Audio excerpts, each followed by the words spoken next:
नमस्कार, Navbharat times online पर आप सभी का बहुत बहुत स्वागत है। आपके साथ मैं हूं विनीत त्रिपाठी। उम्मीद करता हूं आप सब बेहतर होंगे, अच्छे होंगे। देश में 3 खबरें इस समय सुर्खियों में हैं। पहली G20 की खबर है। भारत पहली बार मेजबानी कर रहा है G20 की। यह हमारे लिए गर्व का पल है, गौरव का पल है। दुनिया के 20 ताकतवर मुल्कों के राष्ट्राध्यक्ष दिल्ली में होंगे, बैठकें होंगी और उन पूरे विश्व को पता चलेगा कि भारत इस समय, आज का नया भारत क्या है। उसकी झलकियां पूरा विश्व नजरें गड़ाए हुए भारत की ओर देख रहा है। पहली खबर। दूसरी खबर है सनातन धर्म पर उदयनिधि की टिप्पणी, जिस पर बवाल अभी तक थमा नहीं है। बीजेपी चारों तरफ से उसको घेर रही है। अब तो कांग्रेस ने भी उनसे किनारा काट लिया है। यानी कांग्रेस को भी अब खतरा लग रहा है कि अगर सनातन धर्म पर उदयनिधि के बयान का समर्थन किया जाता है तो जाहिर सी बात है कि इंडिया का जो गठबंधन बना है वो मुश्किलों में पड़ सकता है। अब उदयनिधि के बयान को अगर वो लोग मानते हैं तो आफत, नहीं मानते तो गठबंधन मुश्किलों में आता है। ये दूसरी खबर। तीसरी खबर आपको मैं बता दूं, वो है भारत बनाम इंडिया।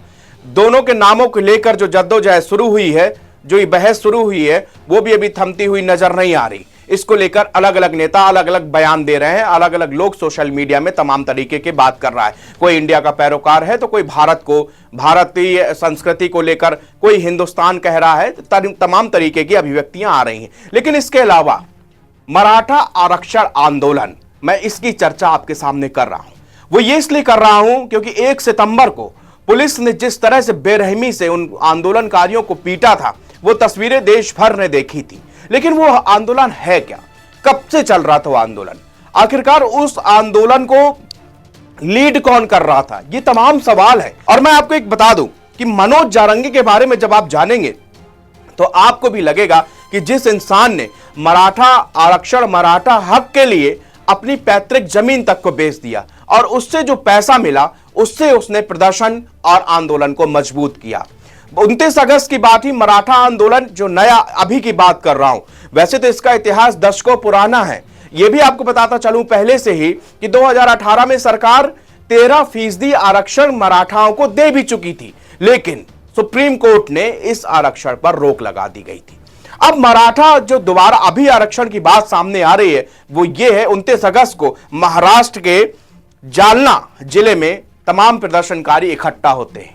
वहां पर सरकार के खिलाफ नारेबाजी होती है। वहां पर महाराष्ट्र सरकार से अपील की जाती है कि हमको आरक्षण दिया जाए ताकि हम अपनी जीवन शैली को सुधार सके।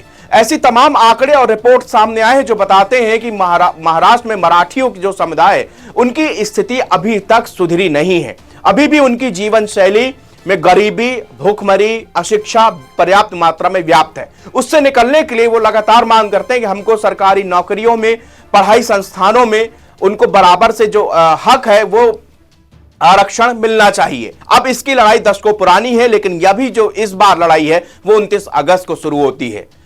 इधर पे भूख हड़ताल पे बैठ जाते हैं आंदोलनकर्ता मनोज जारंगे।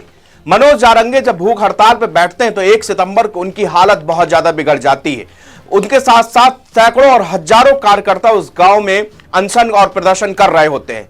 जब पुलिस को इस बात की खबर होती है कि मनोज जारंग की तबीयत ज्यादा बिगड़ गई और उनको इसी वक्त अस्पताल ले जाने की नौबत है, तो पुलिस ने वहां पर बल प्रयोग किया। लेकिन मनोज जारंग वहां से उठने को तैयार नहीं थे। उन्होंने कहा था जब तक सरकार नहीं मांग लेगी तब तक मैं इसी भूख हड़ताल करूंगा, यही बैठा रहूंगा। मेरे साथ हजारों प्रदर्शनकारी हैं। पुलिस ने जबरदस्ती की, लाठीचार्ज की, आंसू गैस के गोलों का इस्तेमाल किया गया। इसके बाद प्रदर्शनकारी भड़क उठे। उन्होंने पुलिस पर पथराव किया, गाड़ियां तोड़ी, आगजनी की। इस पूरी तस्वीरों को आपने बाखूबी अपनी टेलीविजन स्क्रीनों पर और प्राइम टाइम चर्चा में जरूर देखी होगी। लेकिन मैं आपको यहां पर यह भी बता दूं कि उस तस्वीर के बाद तमाम जो नेता है, बीजेपी के लीडर है, उनको सामने आके माफी मांगनी पड़ी। फिलहाल इस घटना के बाद में सोलापुर, औरंगाबाद और नागपुर, ये 3 जिलों के अलावा महाराष्ट्र के कई बड़े शहर इस चिंगारी में झुलसने लगे। इसके बाद सरकार ने सामने से आके प्रदर्शनकारियों के सामने माफी मांगी और कहा कि हम इसका कोई स्थायी हल ढूंढेंगे। लेकिन वो कैसे ढूंढेंगे? जरा इसके इतिहास में जाइए। आखिरकार जब सरकार ने 2018 में 13% आरक्षण दे दिया था तो फिर सुप्रीम कोर्ट ने रोक क्यों लगा दी? सुप्रीम कोर्ट को इसमें क्या पड़ी है? ऐसा नहीं कि सरकारों ने कभी इसमें कुछ किया नहीं, हमेशा चर्चाएं हुई हैं और मराठाओं की जीवन स्थिति को सुधारने के लिए सरकार ने कई पहल की हैं, लेकिन वो नाकाफी है। जब तक कि उनको पर्याप्त मात्रा में नौकरियों में नहीं मिलेंगी और उनकी अच्छी शिक्षा नहीं होगी, तब तक उनकी जीवन स्तर को आप सुधार नहीं सकते। लेकिन अब यहां पर 2021 में सुप्रीम कोर्ट पे सुनवाई हुई और सुप्रीम कोर्ट ने इस पर रोक लगा दी, क्योंकि कोर्ट का कहना था कि आप देश में 50% से ज्यादा आरक्षण नहीं दे सकते। इसकी एक अपनी संवैधानिक प्रक्रिया है, एक संविधान है जिसमें साफ है कि आप 50% से ज्यादा आरक्षण किसी को नहीं दे सकते। और आपने मराठाओं को जो 13% आरक्षण दिया है वो 50% से ऊपर है, इसलिए आपको ये तत्काल प्रभाव से सुप्रीम कोर्ट ने 2021 में यानी कि 2 साल पहले इस पे रोक लगा दी। इसके बाद में अब क्या मांग है, जबकि सुप्रीम कोर्ट की रोक के बाद अब आप सोच रहे होंगे कि आखिरकार ये समुदाय क्यों मांग कर रहा है। अब समुदाय का मांग है कि इनको जो है ओबीसी कैटेगरी के अंदर डाल दिया जाए। ओबीसी कैटेगरी के अंदर जो जाति आते हैं उन जातियों में से एक जाति के अंदर उनको डाला जाए, जिससे कि वो भी ओबीसी के अंदर आने वाले रिजर्वेशन के हकदार हो जाए। इसी के लिए ये पूरा आंदोलन चल रहा है। इसी में पुलिस से और प्रदर्शनकारियों से 1 सितंबर को भयंकर आमने सामने भिड़ंत हुई थी। कई पुलिस के जवान घायल हुए, कई प्रदर्शनकारी इसमें घायल हुए। और इन सब जो आंदोलनकारियों की ताकत है वो है मनोज जारंगी, जिनके बारे में मैं आपको बताया कि इन्होंने अपना पूरा जीवन और अपने पैसा ये इसी आंदोलन में लगा रखा है और हमेशा मराठा हक की आवाज ये आपके सामने उठाते रहते हैं और लगातार लोगों से, मराठा समुदाय से अपील करते हैं कि आप जब तक आगे बढ़कर नहीं आएंगे तो आपके खिलाफ, आपके हक की लड़ाई कोई नहीं लड़ेगा। नवभारत टाइम्स में फिलहाल इतना ही। अगली कहानी के साथ फिर सामने आऊंगा, तब तक के लिए मुझे दीजिए इजाजत। नमस्कार।